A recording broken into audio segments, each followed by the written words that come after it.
Magandang gabi mga ka-on-calls. So may rescue tayong pinuntahan mga ka-on-calls doon sa El Corso SRP. So ang unit ay Inmax version 2 mga ka-on-calls. Ang nangyari dito ay linusong ng may-ari sa baha mga ka-on-calls at ito ang resulta. Pitok-pitok ang kayutang. So nang buksan natin ang airbox mga ka-on-calls, ayan, punong-puno ng tubig mga ka-on-calls. So bago natin binuksan ito mga ka-on-calls, chinek ko muna yung dipstick kung may tubig bang humalo dun sa loob ng makina mga ka-on-calls. Wala naman mga ka-on-calls.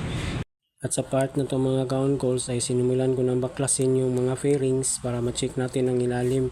Ayan, check ko na dyan sa lahat-lahat mga ka-on-calls, pati ang mga sakit. So wala naman, hindi naman siya nabasa. So ang nagka-problema lang dito mga ka-on-calls is yung spark plug. Basang-basa sa ng tubig kaya ayaw niyang umandar mga ka-on-calls.